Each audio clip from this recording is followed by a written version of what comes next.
পৌষ সংক্রান্তি চলে এসেছে, বাড়ি বাড়ি পিঠে পার্বণ শুরু হয়ে গেছে।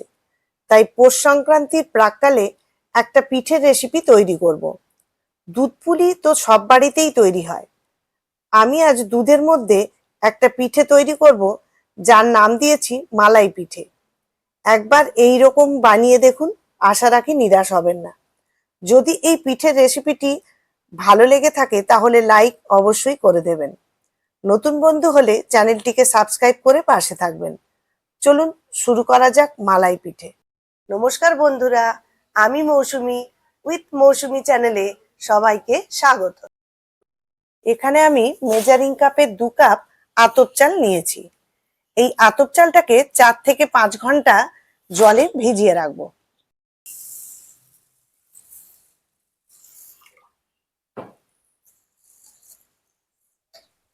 চার থেকে 5 ঘন্টা ধরে যে আতপ চালটাকে ভিজিয়ে রেখেছিলাম, সেই আতপ চালটাকে জল ঝরিয়ে নিয়েছি।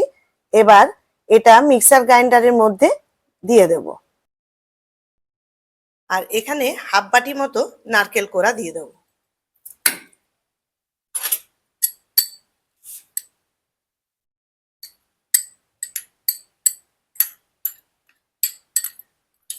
এবার স্বাদ অনুযায়ী এখানে খেজুর গুড়ের পাটালি একটু টুকরো করে নিয়েছি, এটাকেও দিয়ে দেব।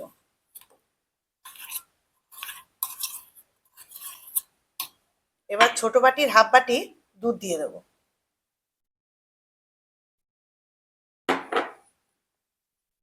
এবার এগুলোকে পেস্ট করে নেব। আমার পেস্ট হয়ে গেছে। এবার এর ঘনত্বটা ঠিক এই রকম হবে। পেস্টটাকে আমি একটা বাটির মধ্যে ঢেলে নিয়েছি। এবার এর মধ্যে হাফ চামচ বেকিং পাউডার আর দেব 1 চিমটে খাবার সোডা আর দেব হাফ চামচ মতো ঘি।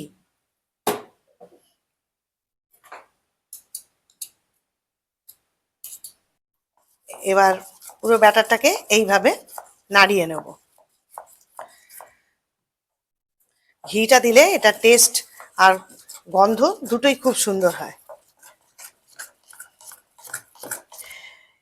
এবার আমি কিছু ড্রাই ফ্রুটস কুচিয়ে রেখেছি, কিশমিশ, কাজু, আমন্ড বাদাম আর পেস্তা, সবগুলোকে আমি কুচিয়ে রেখেছি। এই কোচানোগুলোকে আমি এবার এই ব্যাটারের মধ্যে ঢেলে দেব। আবারও ব্যাটারের সঙ্গে এই ড্রাই ফ্রুটসগুলোকে মিলিয়ে নেব। এবারে আমি একটা ইডলি স্ট্যান্ড নিয়েছি। এবার এগুলোতে আমি অয়েল ব্রাশ করে নেব।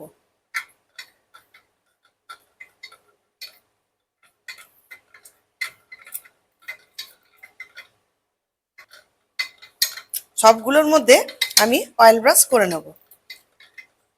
একটা হয়ে গেছে, পরেরটাতেও ঠিক একইভাবে অয়েল ব্রাশ করে নেব। এবার এই ব্যাটার থেকে আমি একটু একটু করে এই ইডলি ছাঁচের মধ্যে দিয়ে দেব। এটা পুরো ভর্তি করব না, আমি হাফ হাফ করে দেব।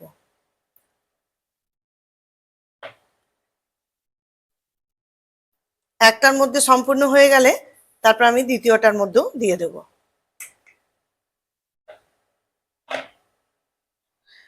প্রথমটা আমি দিয়ে দিয়েছি, এরপর দ্বিতীয় স্ট্যান্ডটাকেও আমি এইভাবে বসিয়ে দেব। আবার একইভাবে চামচে করে করে সবগুলো ছাঁচের মধ্যে দিয়ে দেব। এটাও একদম বেশি ভর্তি করব না, কেন যেহেতু এগুলো ভাপে বসাবো, এটা এমনিতেই ফুলে উঠবে, তাই এটা বেশি ভর্তি করে আমি দেব না।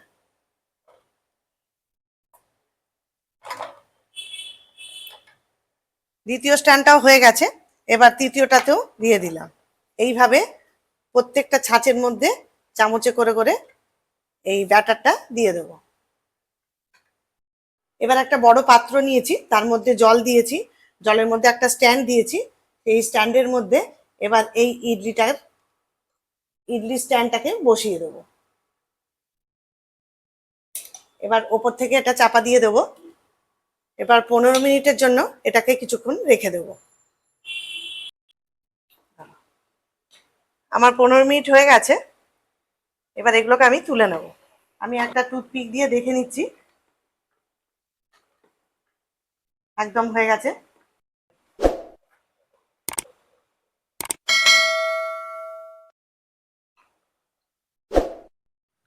এবার একটা ছুরি দিয়ে আমি এই সাইডগুলোকে একটু এইভাবে ঘুরিয়ে ঘুরিয়ে চারিধারটাকে একটুখানি ছাড়িয়ে নেব। তারপর আমি এটাকে এইভাবে উঠিয়ে নেব। খুব সুন্দর করে উঠে যাচ্ছে। এটা একসঙ্গে অনেকগুলো করা যায়, তাই আমি এই ইডলির ছাঁচের মধ্যেই করে নিয়েছি। এবার দ্বিতীয়টাকেও আমি একইভাবে বার করে নেব। এইভাবে পিঠেগুলোকে এক এক করে তুলে নেব। বাকি পিঠেগুলো ঠিক একইভাবে এই ইডলির ছাঁচে তৈরি করে নেব। আমরা ঠিক এইভাবে ইডলিও তৈরি করি, কিন্তু তার মিশ্রণটা একটু আলাদাভাবে করতে হয়।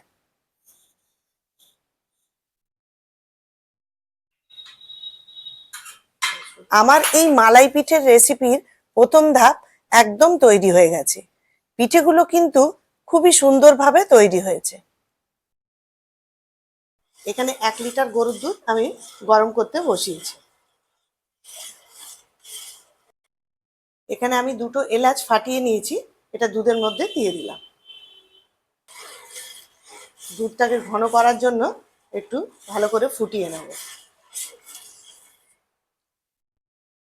আমি এখান থেকে 2 হাতা দুধ তুলে নেব একটা বাটির মধ্যে।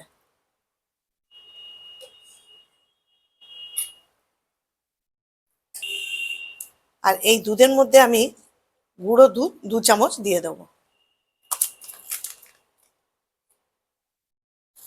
এই দুধটাকে একটুখানি গুলে নেব। এবার এই দুধটাকে এই দুধের মধ্যে ঢেলে দেব। এই দুধটা আরো ঘন করার জন্য এই গুঁড়ো দুধটা আমি মেশালাম। এবার অনবরত এইভাবে নাড়াতে থাকবো। দুধটা বেশ ভালো মতো ঘন হয়ে গেছে। এবার এই দুধের মধ্যে এই পিঠেগুলোকে ছেড়ে দেব।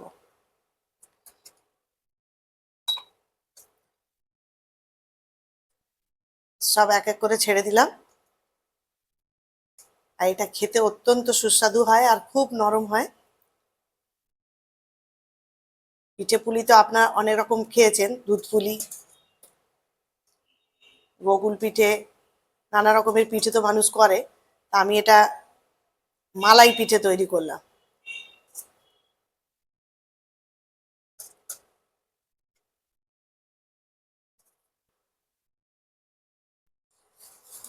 যতক্ষণ না এই মালাইটা ঘন হয়ে আসছে ততক্ষণ এটাকে আমি ফুটিয়ে নেব। আর এই পিঠেগুলো একদম নরম হয়ে যাবে, এটা ভালো মতো ফুটে যাবে। তারপর এবার এখানে আমি 1 হাতা খেজুর পাটালি গুড় নিয়েছি, এটা দুধের মধ্যে দিয়ে দেব। আর আঁচটাকে এই সময় লোতে করে রাখবো, নচেৎ দুধটা কেটে যেতে পারে। আমার সম্পূর্ণভাবে তৈরি হয়ে গেল মালাই পিঠে। এবার এটাকে ঠান্ডা হতে দেব। ঠান্ডা হলে অনেকটাই ঘন হয়ে আসবে, তারপর পরিবেশন করব। আবারও চলে আসবো নতুন কোনো ভিডিও নিয়ে। সবাই ভালো থাকবেন, সুস্থ থাকবেন। ধন্যবাদ।